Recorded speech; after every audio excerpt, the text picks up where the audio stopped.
नमस्कार, news capital express देख रहे हैं आप। मैं हूं आपके साथ गुंजन। चलिए बढ़ते हैं खबरों की ओर। बीजेपी अनुसूचित जाति मोर्चा के राष्ट्रीय अध्यक्ष लाल सिंह आर्य ने आज पत्रकार वार्ता कर बताया कि सागर में रविदास मंदिर के लिए सरकार की बड़ी उपलब्धि है। आपको बता दें कि 11 एकड़ जमीन उपलब्ध कराई है। मध्य प्रदेश शासन ने कल से समरसता यात्रा निकाली जा रही है। कल से यात्रा निकल रही है, संपूर्ण मध्य प्रदेश जाएगी। कल नरेंद्र सिंह तोमर करेंगे। 19 दिन यात्रा चलेगी, 46 जिलों में ज्यादा जाएगी और अंत में 12 अगस्त को ऐतिहासिक यात्रा संपन्न होगी और सागर में प्रधानमंत्री नरेंद्र मोदी के कर कमलों द्वारा भूमि पूजन होगा। भव्य मंदिर निर्माण के लिए राम मंदिर के बाद देश का भव्य मंदिर होगा संत रविदास मंदिर। नवंबर 1956 के बाद जो मध्य प्रदेश बना है, उससे लेकर अभी तक माननीय शिवराज सिंह जी ने रविदास महाकुंभ किए, महर्षि वाल्मीकि महाकुंभ किए, अंबेडकर महाकुंभ किए, कबीर महाकुंभ किए। किसी को याद ही नहीं आई कुंभ करने की और महापुरुषों के सम्मान की दृष्टि से। और इसलिए सामाजिक समरसता और सामाजिक एकता के संदेश को चलने वाली यात्रा को भारतीय जनता पार्टी को भी स्वागत और उसके यात्रा के सफलता की दृष्टि से समाज को जोड़ने के लिए हमको इस कार्यक्रम में शरीक होना चाहिए।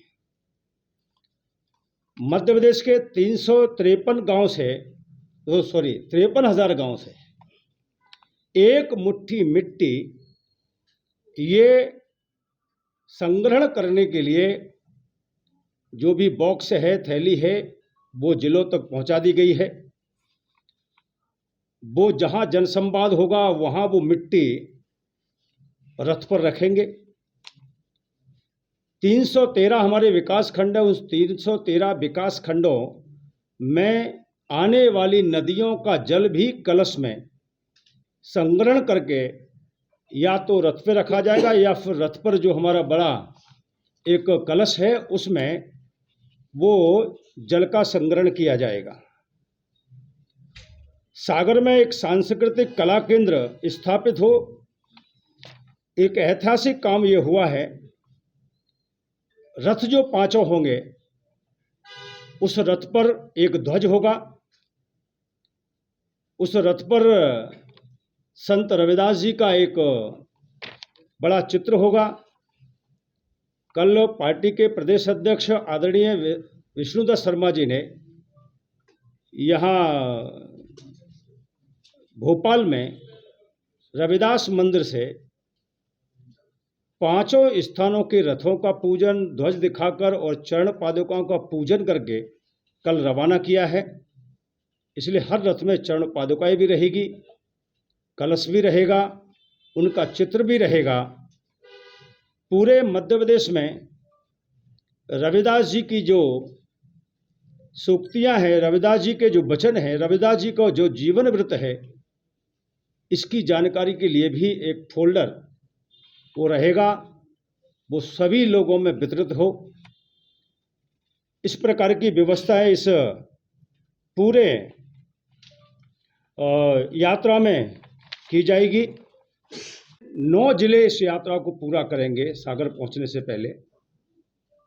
कल माननीय नरेंद्र सिंह जी तोमर, हमारे केंद्रीय मंत्री, उसका शुभारंभ करेंगे। एक यात्रा सिंगरौली से निकल रही है। उस यात्रा का शुभारंभ मध्य प्रदेश के यशस्वी मुख्यमंत्री श्री शिवराज सिंह चौहान करेंगे। एक यात्रा नीमच जिले से निकल रही है, जिसमें मैं स्वयं और उषा ठाकुर हमारी मंत्री जी रहेंगी। चौथी यात्रा बालाघाट से निकल रही है। उसमें मंत्री आदरणीय भूपेंद्र सिंह जी उसका शुभारंभ करेंगे। और एक यात्रा मांडवधार, जहां रविदास जी ने तपस्या की थी, वहां आदरणीय राष्ट्रीय महामंत्री कैलाश विजयवर्गीय जी उस यात्रा का शुभारंभ करेंगे। ये यात्रा 18 दिन चलेगी। 19वें दिन 12 तारीख को सागर में भूमि पूजन का कार्यक्रम होगा। वो ऐतिहासिक कार्यक्रम होगा। इस पूरी यात्रा में लगभग 46 जिलों में ये यात्रा पांचों पहुंचेंगी। 244 जगह जनसंवाद होंगे, इससे बढ़ेंगे कम नहीं होंगे। 240 तो तय हो चुके हैं जनसंवाद कार्यक्रम होंगे, जिसमें केंद्रीय मंत्री, भारतीय जनता पार्टी के राष्ट्रीय नेता, इसमें पूज्य संतगण देश भर के, चाहे वो कबीर जी के संत हो, चाहे वो तथागत बुद्ध जी के बनते हो, चाहे रविदास के मंदिर के संत हो, चाहे कबीर साहेब के संत हो, चाहे सनातन धर्म के संत हो, ये इन सभाओं में या तो अध्यक्षता करेंगे या समाज का मार्गदर्शन करेंगे। इन जनसंवादों पर पहुंचने से पूर्व यात्रा जहां जहां से निकलेगी, बड़ी संख्या में, अभी तक मुझे अनुभव है, मैं कई जिलों की बैठक लेकर आया हूं, एक उत्साह, एक उमंग है, जगह जगह स्वागत होते हुए ये यात्राएं चलेगी। 12 तारीख को सागर में देश के यशस्वी प्रधानमंत्री, विश्व के सर्वाधिक लोकप्रिय नेता आदरणीय नरेंद्र मोदी जी के कर कमलों द्वारा इस मंदिर का भूमि पूजन 12 अगस्त को किया जाएगा। इसकी तैयारी की दृष्टि से, चूंकि यात्रा शासकीय है, और इसलिए हमको लगा कि भारतीय जनता पार्टी और अनुसूचित जाति मोर्चा के नाते पत्रकार वार्ता में सभी इलेक्ट्रॉनिक प्रिंट मीडिया के सभी मित्रगण, सभी को नमस्कार, और डिजिटल इंडिया के भी। आपको ज्ञात होगा, मध्य प्रदेश के यशस्वी मुख्यमंत्री, सामाजिक समरसता के पुरोधा श्री शिवराज सिंह चौहान जी द्वारा 8 फरवरी 2023 को सागर में संत रविदास जी की जयंती के अवसर पर एक महत्वपूर्ण घोषणा की थी। उन्होंने कहा था कि विश्व का सबसे बड़ा रविदास जी का मंदिर, उसकी लागत लगभग 100 करोड़ होगी, वो सागर में हम बनाने का काम करेंगे। वो एक सांस्कृतिक केंद्र के रूप में स्थापित होगा।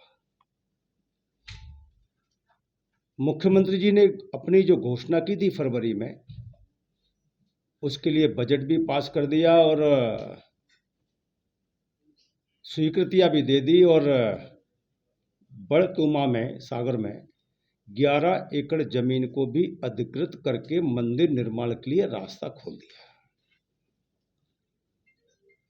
उनकी की गई घोषणा का अमली जामा सरकार पहना रही है।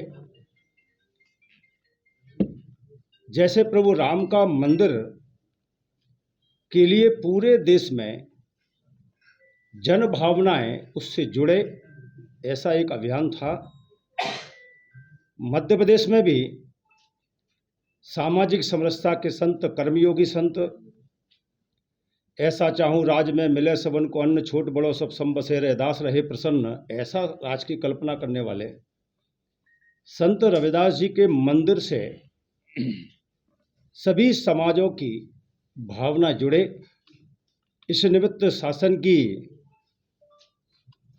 जो इकाई है जन अभियान परिषद, इसके द्वारा 5 संत रविदास मंदिर निर्माण यात्राएं कल 25 तारीख से 5 स्थानों से एक साथ प्रारंभ हो रही है। इस यात्रा का उद्देश्य है सामाजिक एकता, समरसता का संदेश देना, संत रविदास जी के विचारों को नीचे तक पहुंचाना। ये जो 5 यात्राएं निकलेगी, इस यात्राओं में एक यात्रा श्योपुर से निकलेगी। हाँ, वो हो रहा है। मैं एक काम कर सकता हूँ। अगली बार मैं बोल रहा हूँ, अगली बार मुझे लगता है इन विषयों से हटके सभी विषयों के बारे में चर्चा हो, उसके लिए हम आपके सामने उपलब्ध हो जाएंगे। जी धन्यवाद। चलिए सभी थैंक यू। नाश्ते पे आमंत्रित बोल दो सभी वर्गों नाश्ते पर आमंत्रित। मुझे लगता है कि जो ये देश है, ये जाति धर्मों में विश्वास नहीं करता, ये समानता में विश्वास करता है, और इसलिए जातिगत गणना सरकार को किसी चीज़ के लिए आवश्यकता है, उस दृष्टि से समझ में आता है। लेकिन विभेद पैदा करना इस पक्ष में भारतीय जनता पार्टी कभी नहीं रही। ज्ञान वापी में सर्वे हो रहा है एसआई का, सुप्रीम कोर्ट जो है वो जो मुस्लिम पक्ष है तैयारी की दृष्टि से एक प्रदेश की किस लोगों की टोली बनी है, सभी जिलों में जिला टोली बनी है, सभी विधानसभा में विधानसभा टोली बनी है और सभी मंडलों में भी ये टोली बनकर एक उनकी भव्यता, उस यात्रा की जो गरिमा है उसको बनाए रखने के लिए ये संत रविदास यात्रा के स्वागत की तैयारी की दृष्टि से पार्टी ने निर्णय लिया है। ये जानकारी मुझे आप तक देना थी और इसलिए मैंने आप सभी को यह आमंत्रित किया था। बहुत बहुत धन्यवाद।